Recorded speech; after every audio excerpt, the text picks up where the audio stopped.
She handed me a printed sheet of paper the moment I stepped through the door before I could even take off my boots. I'd driven 2.5 hours from Sudbury to Barrie on a Friday afternoon in February, which anyone who's done that drive in winter knows is not a casual commitment. I had my grandson's birthday gift in the back seat, a wooden train set I'd spent an actual afternoon picking out at the toy store on Elm Street, the kind with the magnetic connectors that I remembered my son loving when he was 4. My grandson was turning 4 the next day. My daughter-in-law met me in the entryway. She didn't say hello. She held out a single sheet of paper, laminated, and waited. I looked at it. I looked at her. I took it. She said my son was putting our grandson to bed and would be down in a few minutes. She offered me coffee in a tone that made it clear the offer was procedural, not warm. I said no thank you, and stood there in my winter coat reading what she'd handed me. It was titled Grandparent Visit Guidelines. Her name and my son's name were both at the top, though I'd bet the house she'd written every word of it herself. I read the whole thing twice. Then I folded it once, put it in my coat pocket, and sat down at their kitchen table to wait for my son. I should tell you something about who I am before I tell you what happened next, because I think it matters. I'm 54 years old. I worked 22 years as a millwright at the paper mill outside Sudbury, then took an early buyout when they restructured, and I've been doing independent equipment maintenance contracts since. I'm not a wealthy man, but I'm not a struggling one either. I own my house outright. I drive a truck that's 11 years old because it runs fine, and I don't believe in debt I don't need. My wife, Lorraine, passed away 6 years ago. Ovarian cancer. She was 51. That's the kind of thing you don't get over. You just get used to carrying. My son, I'll call him my son because that's what he is, was 32 when this happened. He'd met his wife at university in Ottawa, they'd moved to Barrie for her work, and they'd had my grandson, who I'll call my boy because he's my boy, when my son was 28. I came to Barrie when I could, which was not as often as I wanted, but I'm not unreasonable. I know they have their life. I know a grandparent showing up constantly is its own kind of pressure. I wasn't that guy. I called on Sundays. I sent cards on birthdays and Christmas and Easter. I came for long weekends when invited, and sometimes I'd reach out and ask if a particular weekend worked, and usually it did. Or it had until about 8 months before this. Somewhere around the time my grandson turned 3, something shifted. Visits got harder to schedule. My son would say he'd check with his wife, and then I wouldn't hear back for a week. Plans got changed at the last minute. I once drove the full 2.5 hours to find out that my daughter-in-law had scheduled a birthday party for one of her friend's kids that same afternoon, and my visit had apparently been forgotten. She didn't apologize. She said these things happen. I started keeping a quiet log of it. Not out of anger, out of instinct. I'm a man who documents things. When you work with heavy equipment, you document everything, because when something goes wrong, you need a record. I'd been keeping notes in a small spiral notebook. Dates, times, what was said, what was changed. Nothing dramatic, just facts. So by the time I was sitting at that kitchen table in February reading her guidelines, I had 8 months of documentation in a notebook at home in my kitchen drawer. The guidelines were detailed. I'll give her that. Visits were to be scheduled a minimum of 3 weeks in advance via a shared scheduling app she would send me a link to. Visits were to be no longer than 2 hours. Visits were to take place at their home only. I was not to take my grandson anywhere without written approval for each individual outing. I was not to bring food of any kind. I was not to bring gifts without prior approval from both parents. I was not to discuss certain topics in front of my grandson, and she'd listed them. Her side of the family, money, my late wife. There was a rule that said I was not to mention my grandson's grandmother to him. I sat with that one for a moment. The last item on the list was a section she'd titled Family Contribution. It said that in recognition of the time, energy, and coordination required to facilitate grandparent visits, a monthly contribution of $600 was expected to be deposited on the first of each month into an account she would provide details for. It said this contribution would help offset childcare adjustments and scheduling costs. $600 a month to see my grandson. My son came downstairs about 10 minutes after I'd finished reading. He looked tired. He poured himself a glass of water and sat across from me and didn't say anything for a moment, which told me he knew about the paper. I asked him if he'd written any of it. He looked at the table. I asked again. He said she'd put it together, and he thought it was a good idea to have things clear. I said, "Clear like what? Clear like a lease agreement?" He said she just wanted structure. He said it was stressful having visits that weren't planned and that she needed to feel like things were organized. I said I understood that. I said I'd always called ahead. I'd always asked if dates worked. I'd never shown up unannounced. I asked what specifically had been unstructured. He didn't have an answer for that. I asked him about the $600. He looked at the window. I said, "Son, look at me." He looked at me. I said, "You understand what that is, right? You understand what that document is asking me to do?" He said she just felt like there should be some acknowledgement of the effort involved. I told him I wasn't going to sign it. I told him I wasn't going to pay $600 a month to schedule 2-hour supervised visits in my own son's house to see my own grandson. I told him I loved him and I loved that little boy upstairs, and I wasn't angry, but I wasn't going to do that. He nodded slowly. He said he'd talk to her. I drove back to Sudbury that night without seeing my grandson. The gift sat in my back seat. I brought it home and put it in the spare bedroom closet. I didn't call for 3 weeks. When I did call, my son picked up and we talked for about 20 minutes about nothing. Hockey, the weather, how work was going. He didn't mention the paper. I didn't either. I was waiting to see what he'd do. What he did was send me a text 2 days later saying that if I wanted to schedule a visit, I should use the app his wife had set up. I looked at that text for a long time.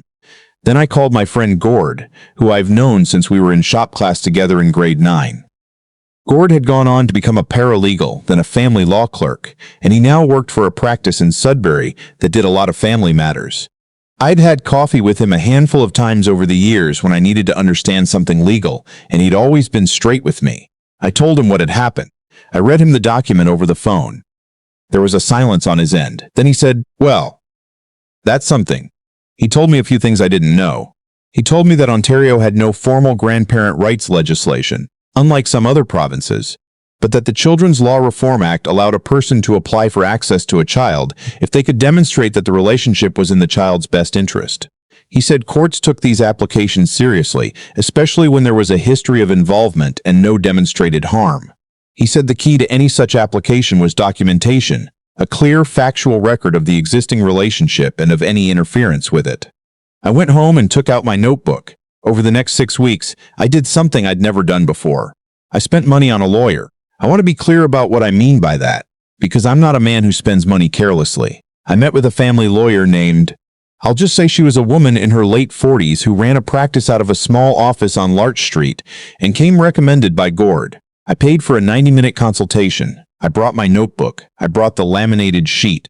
I brought screenshots of every unanswered text, every canceled visit, the app link my son had sent me, every piece of communication going back 8 months. She looked at all of it carefully. She said I had more documentation than most people come in with after years of court proceedings. She explained my options. She told me what an access application would look like, how long it might take, what the costs would be, what the likely outcomes were based on cases she'd handled. She didn't oversell anything. She was honest about the fact that these cases are emotionally exhausting and financially real, and that courts move slowly. I asked her what she would do if she were me. She said she'd send a letter first. A formal letter from her office to my son and his wife, outlining my legal interest in maintaining a relationship with my grandson, referencing the relevant section of the Act, and making clear that if access continued to be restricted without reasonable cause, I would be filing an application with the court. She said in her experience about half the time, a letter like that changed the conversation. I said, let's do that. The letter went out on a Thursday afternoon. My son called me the following Monday morning at 7:45. I was having breakfast. He said, Dad, what is this? I said, I think you know what it is. He said, why would you do this? Why wouldn't you just talk to me? I said I had talked to him. I said I'd sat at his kitchen table and talked to him, and he'd told me he would talk to his wife and then sent me an app link.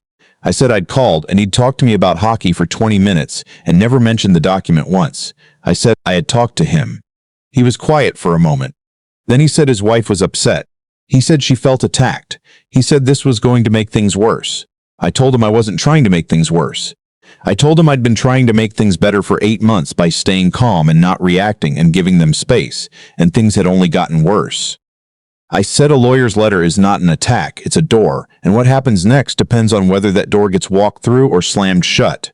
He said he needed time to think. I said, take what you need. I said I'd be here. He called back 4 days later. Not at 7:45 in the morning this time. It was a Sunday evening around 8 o'clock and his voice sounded different, quieter. He asked if he could come to Sudbury the following weekend. Just him, not a family visit, just him. I said, of course. Drove up on a Saturday. We sat in my kitchen for about 3 hours. He had 2 cups of coffee and I had 3, and we talked in a way we hadn't talked in years. He told me things about his marriage that I won't repeat here, because some of that is his and not mine to share. What I'll say is that he was a man who had been slowly talked out of trusting himself, and he was starting to realize it. He asked me about the notebook. I got it out of the kitchen drawer and slid it across the table to him. He read it slowly. He turned pages. He didn't say anything for a while. Then he said, "Dad, I didn't know it was this bad." I said, "I know you didn't." He said, "Why didn't you tell me?" I said, "Because he was my son and not my referee." I said I didn't want him to feel like he had to choose sides, because there aren't supposed to be sides. There's supposed to be a family. He put the notebook down and looked at the ceiling for a moment. Then he looked at me. He said, "What do you want to happen here?" I said I want to take my grandson to a maple syrup farm this spring. I want to call him on his birthday and hear his voice. I want to teach him to fish when he's old enough to hold a rod. I want to show him pictures of his grandmother and tell him about who she was, because she loved him before she ever met him, and she talked about him by name for a year before he was born, and he deserves to know that. My son pressed his lips together. He looked like he was trying hard not to let his face do something he didn't want it to do. He said, "Okay." The lawyer's letter led to a formal mediation process. My daughter-in-law did not come willingly, and the first session was not warm, but she came, and I'll give her this. Once she understood that I wasn't trying to undermine her or interfere with her household, and once she saw in black and white the record of what the previous 8 months had looked like, something shifted in how she held herself. Not an apology, but a shift. The mediator helped us put together an access agreement, not a laminated set of rules. An agreement. There's a difference. An agreement means both people have something to give and something to receive. I agreed to schedule visits 2 weeks in advance through a shared calendar, not an app with fees, just a simple shared calendar. I agreed to ask before bringing certain foods because my grandson has a milk sensitivity I genuinely hadn't known about. Small things, reasonable things. In exchange, I have guaranteed visits twice a month. I can take my grandson on outings, the Sugar Bush this spring, the Science North Museum, the waterfall trail he's been asking about since last summer. I can call on Sunday afternoons. I can send gifts without approval for birthdays and Christmas, as long as they're age appropriate. There is no monthly fee. The wooden train set is on my grandson's bedroom floor in Barrie right now. He calls it the Sudbury Express because I told him that's where his grandpa lives, and he decided that a train named after a place is more important than a train named after a color. I think Lorraine would have gotten a kick out of that. She would have called her sister the minute I told her. She would have said, "Can you believe it? He named his train after Sudbury," and her sister would have laughed, and then Lorraine would have cried a little bit, the happy kind, and pretended she wasn't. I know that's how it would have gone because I knew her for 26 years, and some things you just know. My son called me last Sunday. Not because there was a problem, not because he needed something. He just called. We talked for 40 minutes. He told me my grandson had learned to pump his legs on the swing set and was very proud of himself. He told me his wife had started back at her job part-time and seemed happier. He said things were better. I said I was glad. I meant it. I'm not telling this story because I won or because I got something over on someone. I didn't win anything. I just refused to disappear quietly. There's a difference. Winning means the other person loses, and I never wanted that. I wanted my grandson to know his grandfather. I wanted my son to know he still had a father who wasn't going anywhere. I wanted the people in that house in Barrie to understand that love isn't a scheduling problem to be managed. It took a lawyer's letter to get there. That's the part I'm still a little sad about. Not angry, sad, because none of it should have been necessary. But I have a picture on my phone from the maple syrup farm in April. My grandson is holding a tiny jug of syrup with both hands, like it's the most serious thing he's ever been trusted with. He's got his tongue stuck out in concentration. He looks exactly like my son did at that age, which means he looks a little bit like me. I look at that picture when things feel heavy. It helps.